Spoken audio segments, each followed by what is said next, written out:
Hylians! It's been a while since I've done a scripted video and it's nice to be back.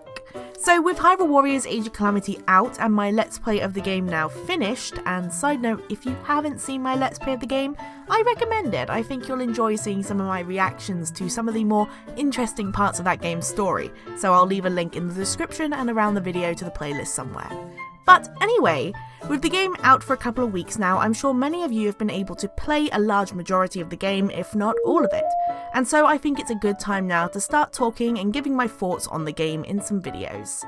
Before we move on though, I do want to say this video will contain spoilers for the game and its story, so if you haven't yet finished it, I do recommend playing the game and at least playing the story mode of it before watching this video.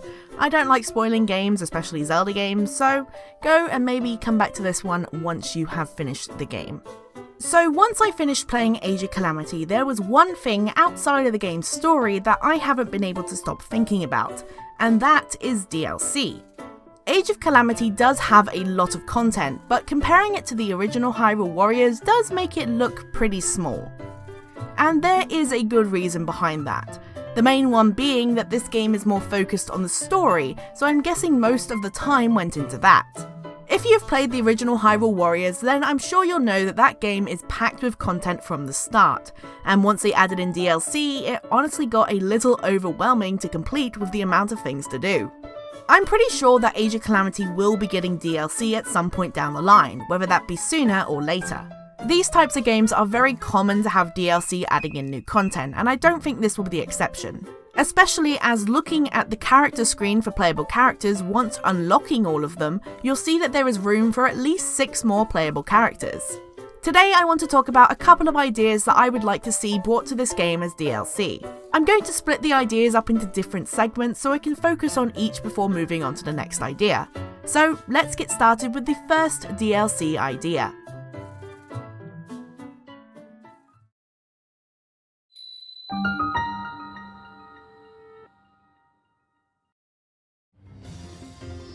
One of my favourite things to do in the original Hyrule Warriors was to go out and look for all of the different costumes. I really loved finding all of the different looks for all of the characters in that game. Some had more costumes than others, but it was just nice to have different looks for some of my favourite characters.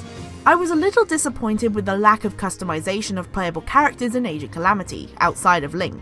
It makes sense that Link would have a lot of different costumes, saying they did just bring a bunch over from Breath of the Wild. But I was hoping to see more for other playable characters. The only character apart from Link that did get a handful of costumes was Zelda, with her normal look, winter coat and white dress. The champions got 2 each, but they're just the costumes from before and after they were made champions, and they're not too different, and they're also only unlocked after completing the game. I'd really love to see a couple more costumes for characters apart from Link, even if they were simple colour swaps of existing costumes. Some ideas for characters like the champions is to have costumes which mirror past characters from the series, something we saw a lot of in the original Hyrule Warriors. For example, a Boso could have a costume which gave her Nibiru's clothes, or even just clothing worn by other Gerudo in Breath of the Wild. Daruk could have costumes which make him look like Darunia, or even give him some of the body paints worn by Gorons in games like Twilight Princess and the DS games. Mipha could be given different colours that reference different Zora like Ruto and Rutella, and Rivali could be given some that reference Medley or other Rito from the Wind Waker. Even if these costumes were again just the normal ones in different colours, subtly referencing to past characters, I'd be excited to go out and find them. Although Link already has so many different costumes, there are still a lot from Breath of the Wild not included, like the costumes found in that game's DLC. One item I think could be cool to bring over is the Korok mask, and they could even give it the same functionality of helping you find Koroks that it had in Breath of the Wild, to help you find those last pesky Koroks hiding in each level. There are also the different Link costumes from Breath of the Wild that reference different Links from different games, like Ocarina of Time, Twilight Princess, and Wind Waker. I'd really like to see them maybe brought over to Age of Calamity. Not all of the characters would need a ton of different costumes, just 1 or 2 would be nice to see, especially as a lot of the characters don't even have one different costume. After Hyrule Warriors gave us so many different costumes, some that even changed the full appearance of characters like Impa, Link, Zelda and Ganondorf to different versions of themselves from different games, I was looking forward to just having a little bit more in terms of customizing my playable characters, and it's something that I hope we'll see in some DLC later down the line, either as a singular costume pack or a part of a bigger DLC bundle.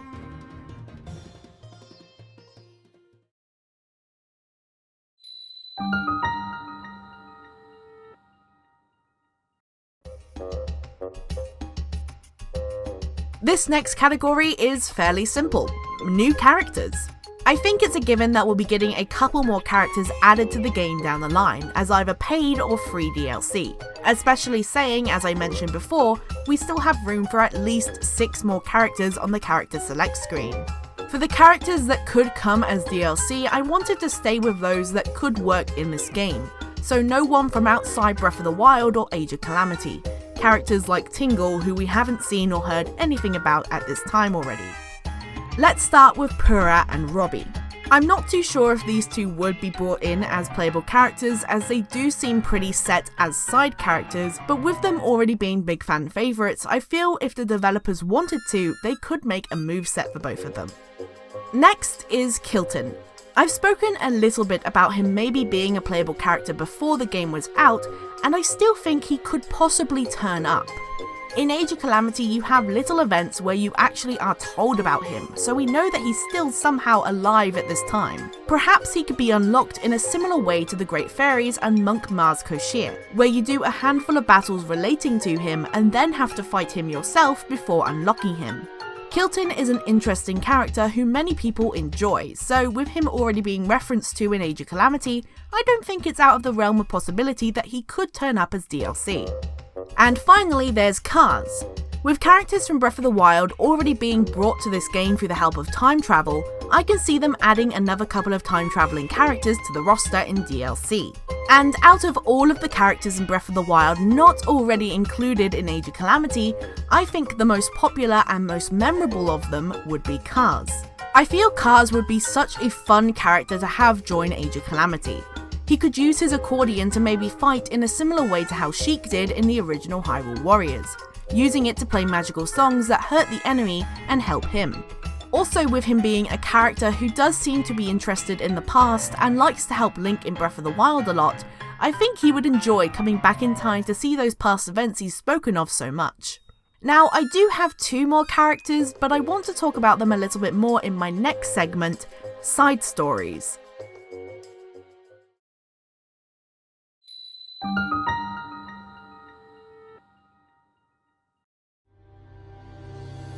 In the original Hyrule Warriors, we got 3 side stories focusing on different characters.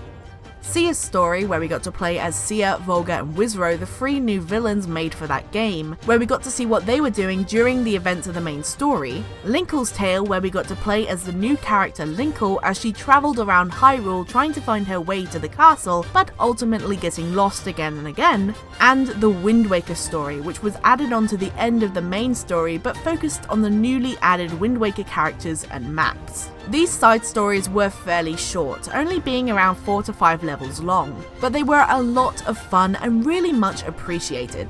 I think some short side story modes focusing on other characters and maybe even other events could be a great addition in some DLC. The new villain to Age of Calamity, Astor, is a character I was surprised not to see playable, as he pretty much has everything ready for a moveset.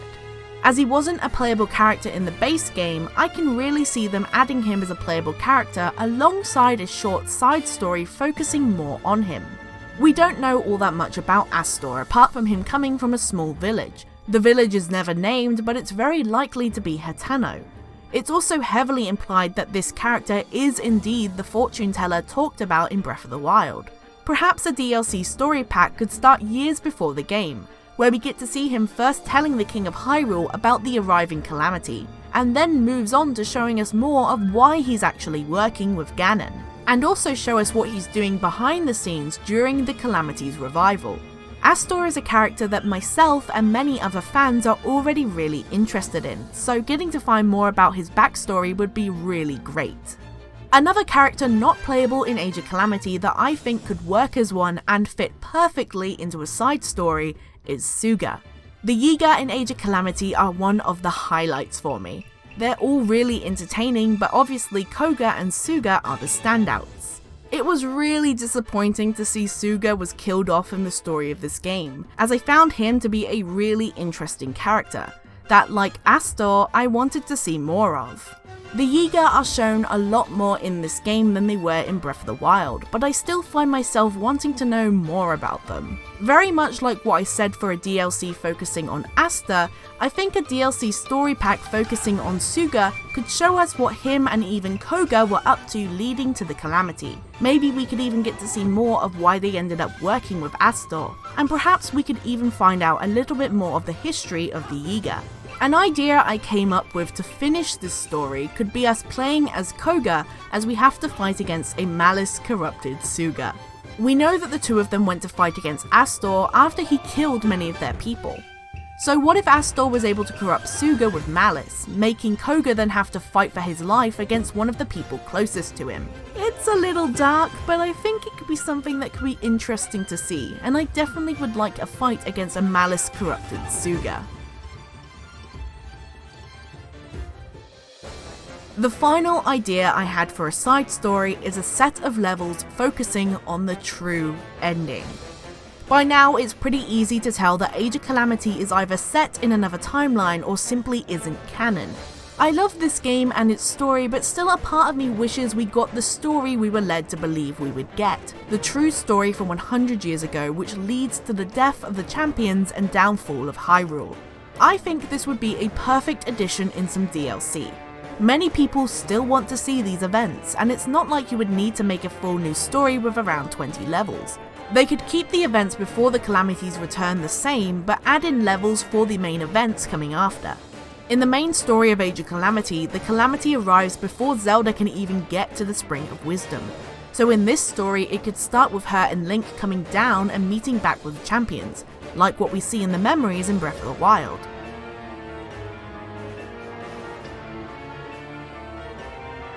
Levels following could have us playing against the Blights, beating them, but then showing us that they have more up their sleeves, and they ultimately kill the champions in a cutscene.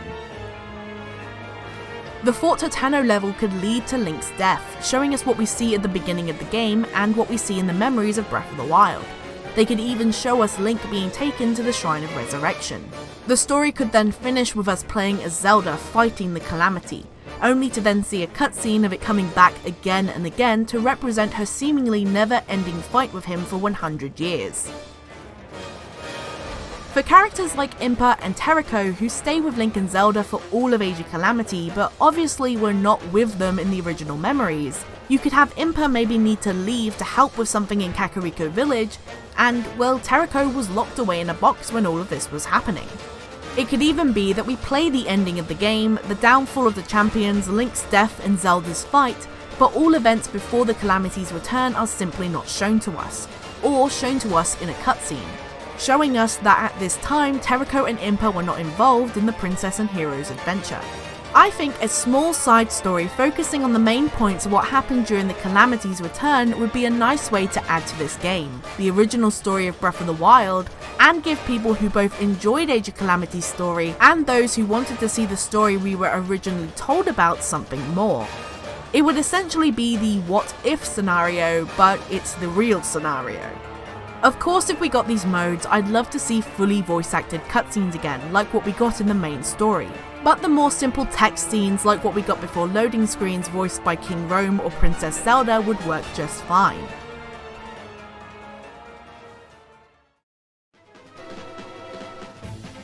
And so those are my ideas for DLC for Age of Calamity. I'm fairly sure we'll be getting something for this game at some point, and maybe one of the things I mentioned today will be included. Tell me down below what you would like to see in some Age of Calamity DLC, and which one of my DLC ideas was your favourite. Thank you all for watching all the way to the end. I hope you've all enjoyed. It's been really fun getting back into these longer scripted videos. Obviously with my Age of Calamity Let's Play going on, I wanted to focus more on that. But now that it's finished, it's time to try and get back into that more normal content, that weekly content, so I hope you're looking forward to it. Anyway, thank you all again for watching. I hope you've all enjoyed, and I'll see you all in the next video. Bye!